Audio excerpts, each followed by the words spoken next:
At the end of the day, you need to improve the asset by improving the life of the tenants. Value add on a building is less important than value add on a life of a tenant. It's more important to have people relationships than things relationships. Are you ready to transform your life? This is a no-nonsense show helping immigrants like you create generational wealth, even while working full-time. Get ready to take notes. Here's your host, Saket Jain. Welcome, everyone. I have the honor to talk today a very good friend, Tudor Francu. It's Dr. Tudor Francu. I keep forgetting because it's a good friend. I forgot I dropped his medical degree.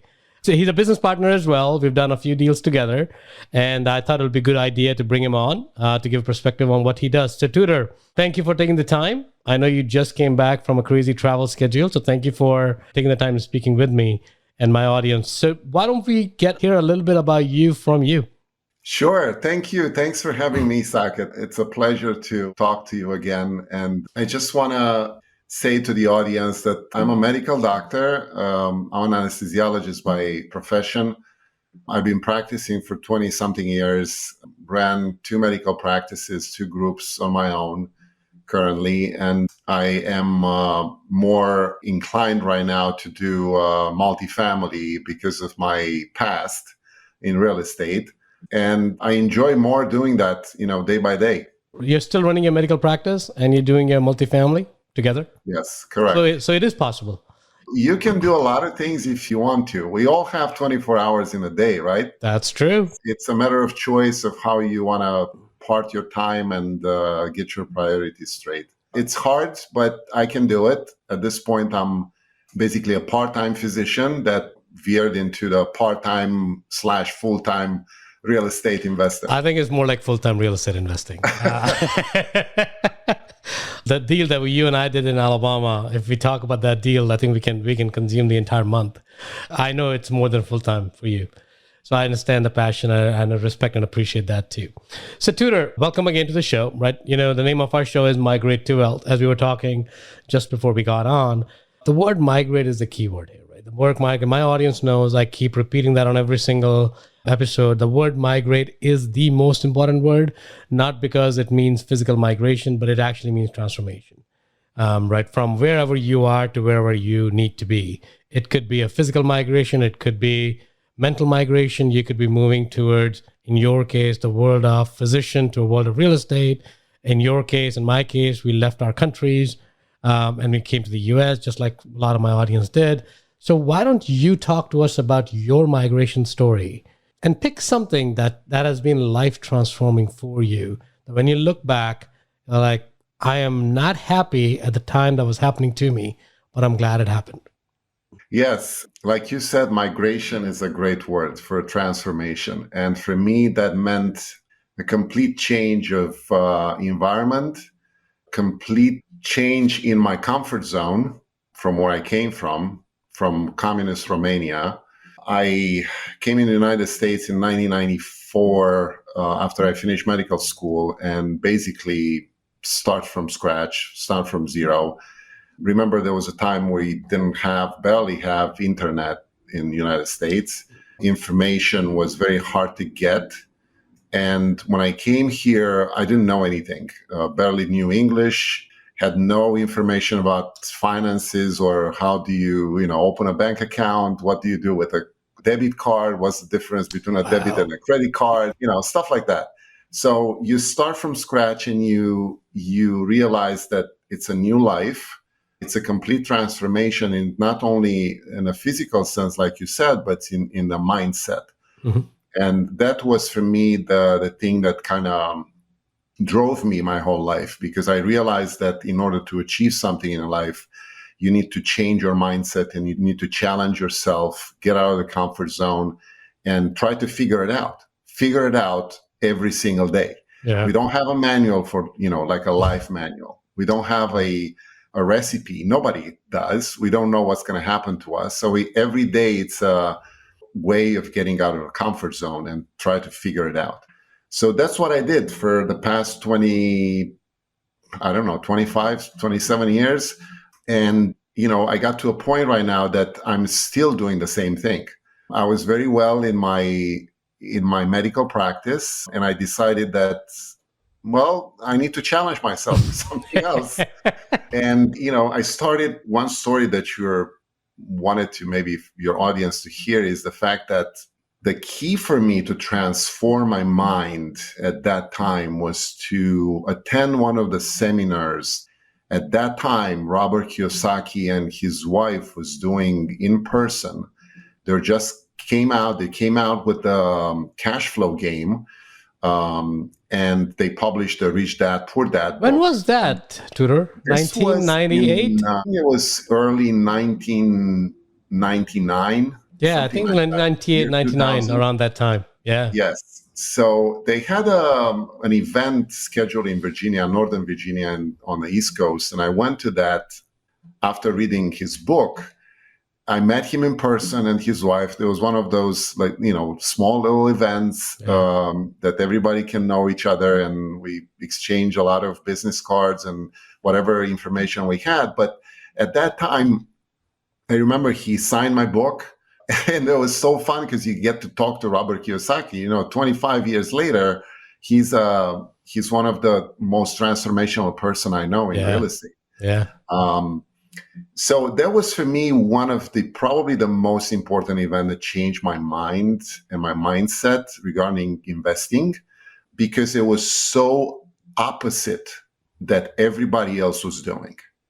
He challenged the notion of going to school, learn the financial system, get into the rat race, get a job, go to retirement, and invest in stock market. That was the classic recipe that everybody was doing, and is doing right now. And he said, well, there is another way. Why don't you challenge yourself and think differently? And that for me was like, a light bulb. From that point on, I start thinking that way. And I, read books about it, start educating myself about what needs to be done to achieve that goal. And this is another lesson that I learned pretty early, is that education is essential in life.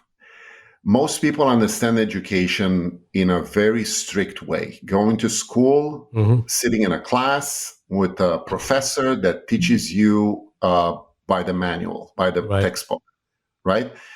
But education is more important if you do it from your own motivation, for your own goal, and the way you wanted to do it. That's what I did. You learn, you read books, you start researching, meeting people that are doing what you want to do. That's real education. Yeah. So at that point, this is the beginning of the story in real estate for me, because I started investing in single family homes from that point on. You go on and on year by year, you start investing, you accumulate the little single family homes one by one. The greenhouses. Managing yourself, and you develop this passion, right? Of, I can get some passive income. More passive income than you had before. Yeah. Exactly. It was passive. Exactly. It was not active. For me, it was something different. I didn't have to actively work for it. Correct. Like I did before. So this is a notion that it's important for the audience to catch the difference between an active income and a passive income, which makes a big difference, not only in taxes and other financial situations, but in the mindset. Like you buy your days off. Yeah. Right? You buy your days off. You are right. You gain this day off that you have in your life. Every single 24 hour of your life is gone after that, right? So, but you buy in ahead from that passive income. It's wonderful. And it's working from single family home, scale up to a multifamily deal like we did together. It's just a matter of scaling up, but the basic mindset is the same. Tudor, I'm going to pause you because I know you can go on and on about that stuff. You and I both can. So let's take a quick pause, kind of. I think there was a lot of good, and thank you for sharing that. I know you shared some of your vulnerabilities as well, so thank you for being open to that. So it seemed like, one of the things that I liked about that whole story is it's very relatable, right? So especially for me as an immigrant, a lot of my audience who's migrating from physical migrations, we all faced similar challenges, right? We all face a challenge of either we didn't know anybody in the country, or we didn't have the right job, or we didn't understand finances. I remember I came to this country in 2000. My wife told me about Roth IRA in 2003. I'm like, what is that? Right? It's just one of those terms where if you grew up here, you at least know the terms, but us coming from outside, you actually don't even know the terms unless you're actively looking for it or somebody happened to drop it, right? So navigating your path in that way, of course, that purple book from Robert Kiyosaki, for those of you who have not read Rich Dad, Poor Dad, or who do not know who Robert Kiyosaki is and Kim Kiyosaki is, or the cash flow game is, get yourself a book by Robert Kiyosaki, Rich Dad, Poor Dad. And no, Tudor and I do not get any money. I know I don't, and Tudor don't either. But that book is life transformational of how you look at your finances. So Tudor, a few things that you said there, right? So let's talk about that a little bit more. I think one thing you talked about is, your journey, and you're still on that journey of moving away from more active to passive income. What is that moment where you thought that the $200 or $100 a month that you're going to get as a passive cash flow from owning a single family apartment somewhere or single family unit somewhere is going to be life transformation for you? Yes. Well, I didn't think it was going to be a life transformation at that time, but it was, because it's a scalable model. Mm-hmm. You can rinse and repeat the same thing over and over again. That's what I did, basically. Yeah. It's not a rocket science. It's a monopoly game. Mm-hmm. You buy 4 houses and you trade them for a hotel. Yep. Every time you go around the game board. Yeah. This is the same thing. Every month or every year you go around the sun, you buy another house. Yeah. And you get another $200 a month cash flow. And by the time you get 30 of them, figure it out. It's pretty well, passive income for someone at my age, at that stage in life. And, from that point on, the sky is the limit. Because at that point, you say, okay, I have 1 house or I have 30. Yeah. But I can have 200. I can have 2,000. I can have 20,000. Right. And that's my journey right now. And I love that, Tudor, because it's so relatable, right? Kind of like as an immigrant, when you come in, you're looking for job security, right? You're looking for a path of certainty because you're coming into a world of uncertainty, and now you want the financial certainty, which is good. I'm not saying it's bad and you shouldn't do it. But I think there comes a point where that security of job security comes at a cost, right? And each one of us has to evaluate that cost and do the pros-con analysis.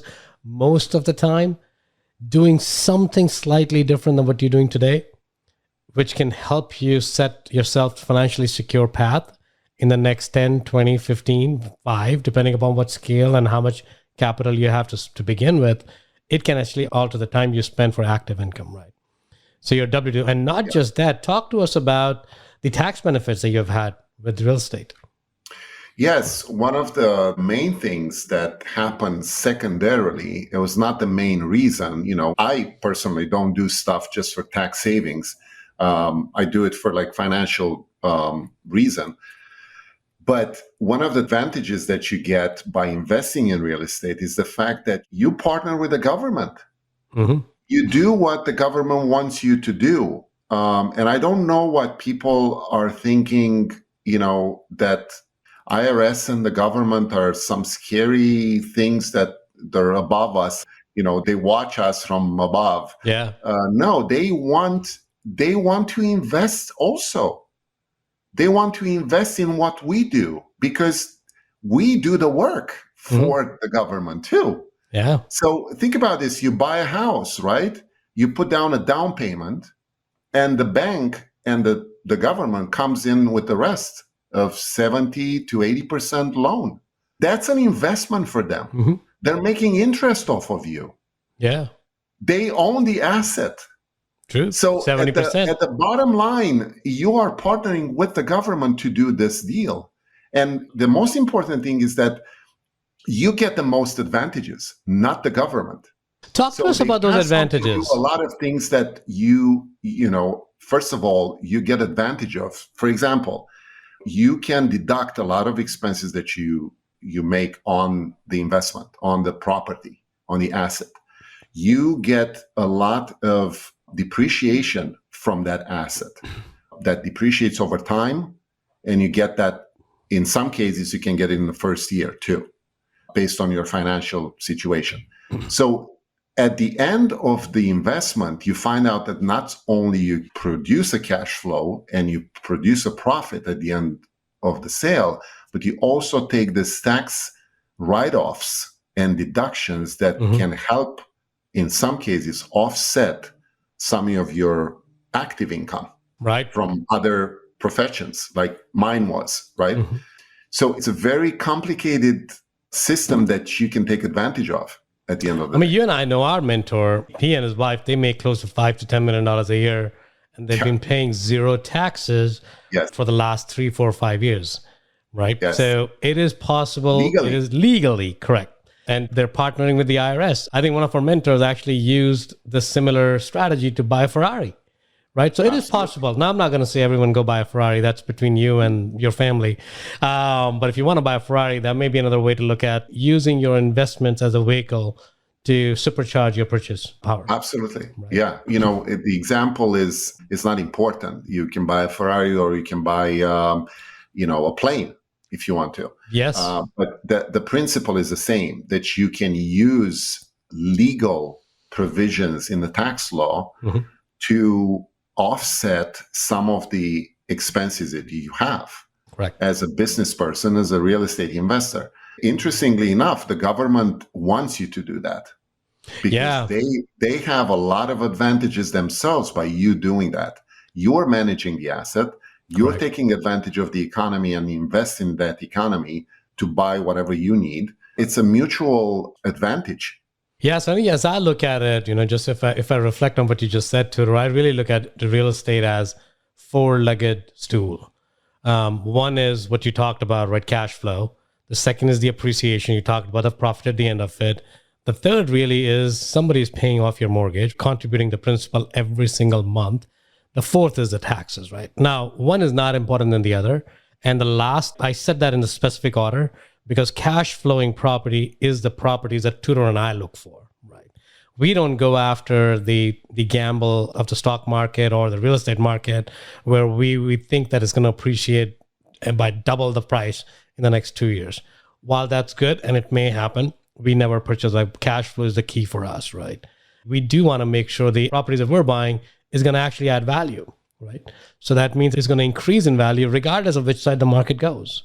And because of our efforts, so we control it. And if the market is in our favor, we can actually ride that wave even higher.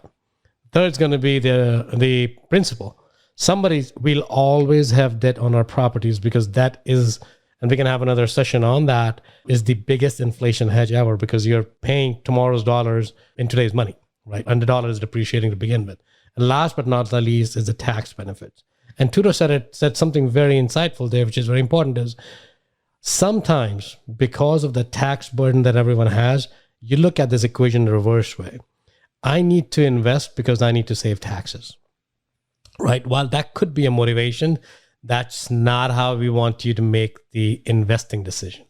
Right? The motivation is fine, but the investing decision has to be in a very different order. Ideally, cash flow, appreciation, your principal payments, and lastly, your tax benefits.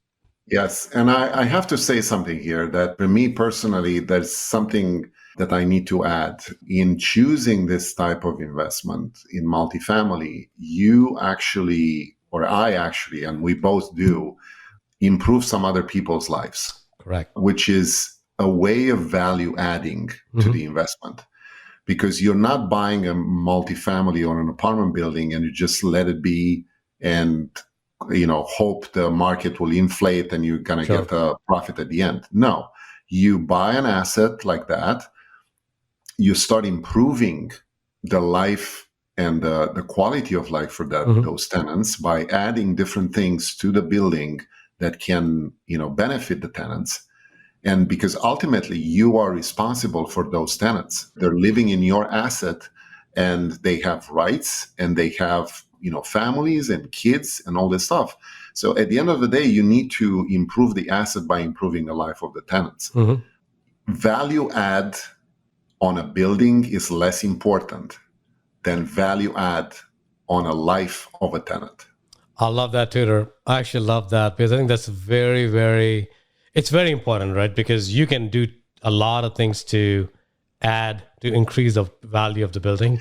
Yes. And that brings me to another idea is that, in life, for me, it's more important to have people relationships than things relationships. Yeah. So at the end of the day, if I know that my tenants are doing better since I purchased a property, that's going to come back to me in a way or another, multiplied. Right. Because they're going to pay the mortgage, they're going to stay in that building, they're going to be happier. And obviously I'm going to do better. But I'm not doing this to get more money. I'm doing this to improve someone's life that at some point is going to come back to me multiplied. I agree. I think adding value in general, right? Not just apartment buildings are not. That's the transformation philosophy 101, right? Giving is what makes you more happy and fulfilled. And when you're adding value to somebody else's life, be it monetarily, be it service or whatever it is, you get a lot more out of that offering than somebody who's receiving that offering. Yes. And that money cannot buy that, right? Money just cannot. Money can enable it, but it cannot buy it. So that's an important distinction. And that's how you and I run our business, right? Our multifamily syndications. It's all about people who we partner with. Like Tudor and I have several partnerships now. But the way we partner, we get pitched a lot of deals left and right? But we don't pick the deal because the deal makes sense. It's because the people make sense, right? Their values are out. Tudor, talk to us about some of the partnerships, the philosophies that you have. Yeah, it's interesting you said that because my first deal I did in multifamily space, I did it with a group of people that I appreciated a lot. And I, in the back of my mind, I was like, I hope I can someday do a deal with them or be partner with them. And it came to a moment that I was brand new in this space, and they love my story. They love what I did before in the single family space. And they said, okay, well, I think you might be a good fit for us and we should partner. And I was so happy. And because honestly, I didn't even look at the deal. Yeah. The deal, it was not important for me. It was important that of how am I going to communicate with those people for the next, 3 to 5 years. Most of the time you form lifetime friendships because the way that you communicate with those people every week, right? You sit on the calls, you talk about the property all the time. And it's a friendship that forms like we had too with our deal. So for me, it's more important to have these people that I can trust, that I know, that I want to know better. And at the end of the deal, I can stay friends with. Because at the end of the deal, if I sell the asset and everybody parts this way, that's nothing left, right? True. That's nothing left. True.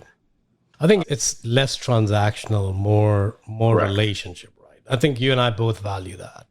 Correct. But I do want to emphasize one point because I think you brushed on it, but it's an important one, which is more about, you mentioned something, I don't even look at the deal. So I want to make sure you didn't mean that the way it could have come across. Could you elaborate on that? Because I want to give you an opportunity for that. I meant I don't look at the deal. I don't analyze and compare, with other people's deals. I'm looking at the team that runs the deal because I know if I trust the people and I know the people very well, I trust they're going to take on a deal that makes sense. Correct. And would you say, Tudor, most of the time you get to a point in your relationship with either as an active or a passive that let's say if you were to bring a deal to me, I won't even look at it. I'm like, you know what, you're bringing it. I trust you. Right. You've done your due diligence. I know how you are. I know how you work. Now, hopefully you won't let me down, which I have no reason to think you would. My first answer is going to be, yeah, let's do it. Right. And then we'll reanalyze it. Just because I'm saying it doesn't mean we do it. It's because then we look at everything and we go through the analysis one more time, but you already passed the filter because I know who you are and what your values are and what your capabilities are. Correct. And, we both had experiences both as a passive investors and as an active general partners. So at this point, I would say that, this is how I started. I started by investing passively in someone else's deals. Right. And you get to know people this way, and you get to know how they communicate with you as an investor, what the good teams do and what the bad teams do, and avoid that. So it's an experience that you have to build in trusting people, and then you basically evolve from that mindset to being an active general partner. But what I wanted to say is that in a passive investment, it's important to have that experience once you pass to an active general partnership. You want to know what to do as a general partner when it comes to other investors and your partners. You need to know how to communicate with them, how to communicate the challenges you have in a constructive way. At the end of the day, it's all about your tenants and about your investors. Yeah, so Tudor, you have run a portfolio of single-family homes, and I've heard a lot of stories. We'll just qualify them horror or as happy story. I've heard a lot of your stories. How different is, let's say you had a 30-unit portfolio of single-family and a 30-unit apartment building. Let's just keep apples to apples for a second. What would you pick, again, if you had to repick it, and why? Yeah. I wish I would have had a 30-unit apartment building instead of 30 single-family homes. Now, backtracking. Having 30 single-family homes, it's a lot more work, a lot more maintenance, and a lot more time invested than a 30-unit apartment building, where everything is in one place. You can hire someone at the site to take care of your building, like a super or a handyman or a property manager for that reason.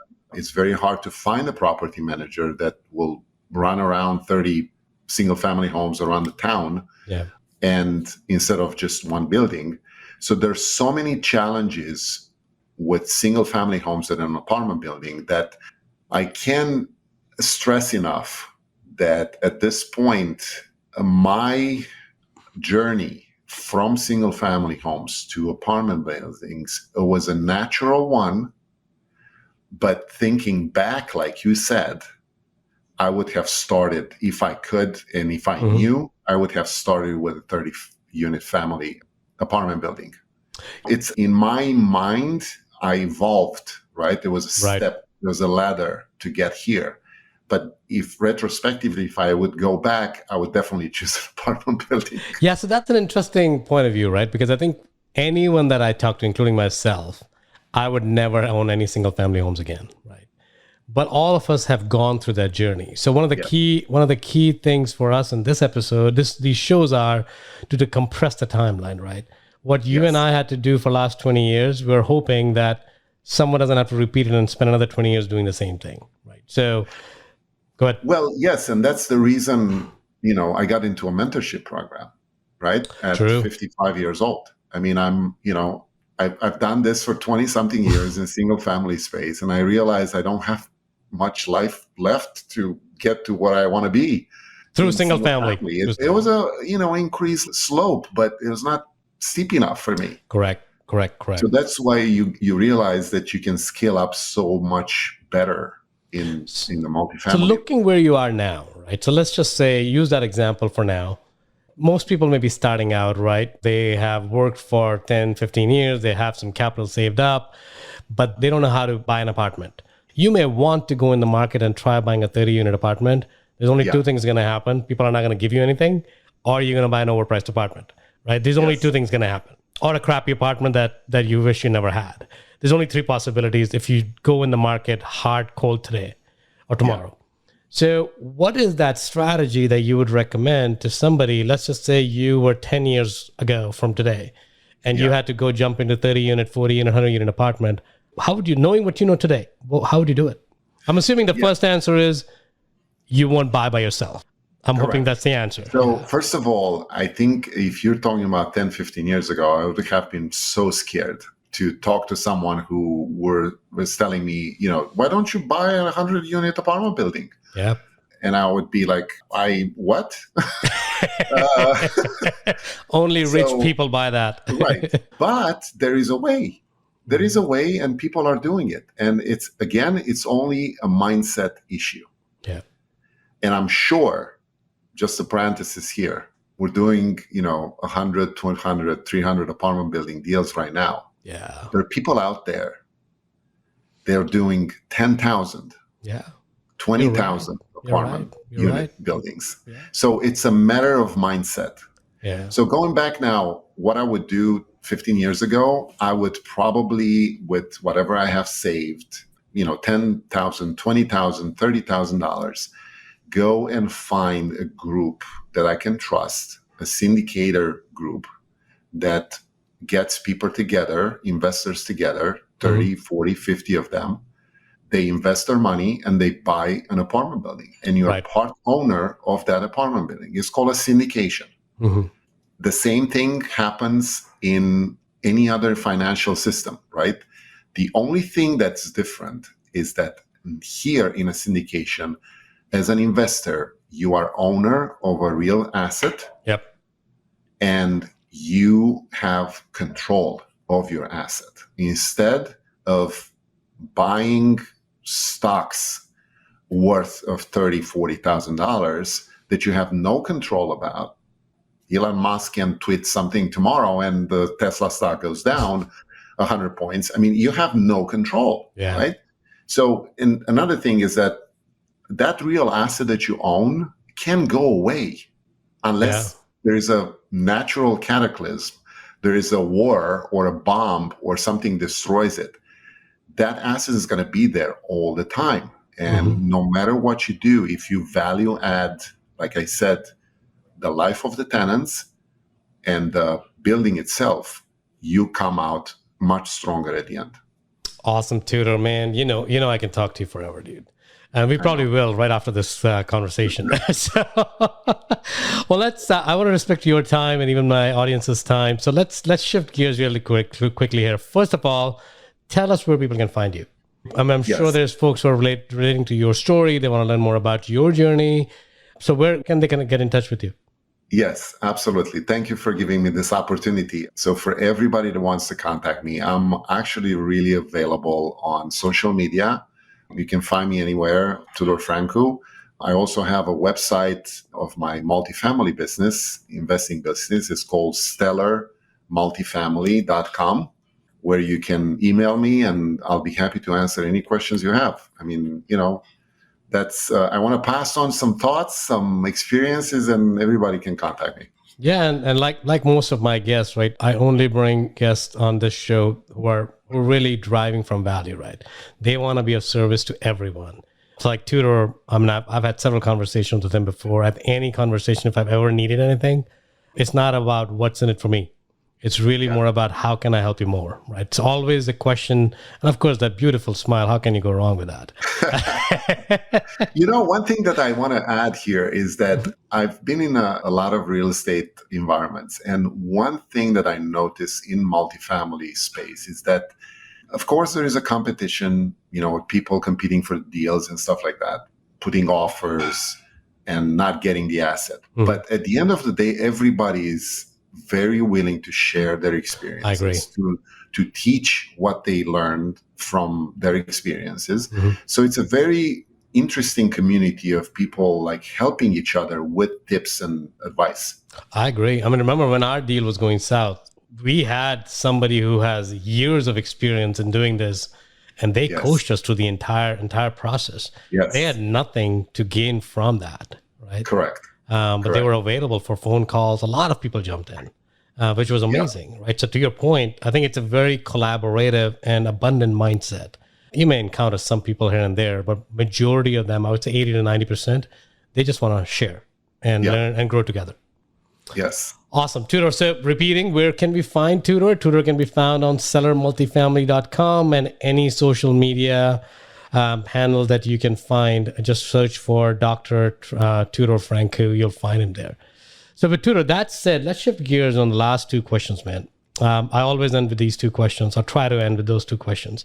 One is, I know we had talked a little bit about multifamily from that perspective, but if you were to go back to 22, 23 years ago when you came back from Romania, here, leaving your life, your legacy, your family, all up there, if you were to tell that person today, knowing what you know today, what would that insight be that he or she, in your case, you can hold on to and be a very successful man, hopefully 10 times from what you are today?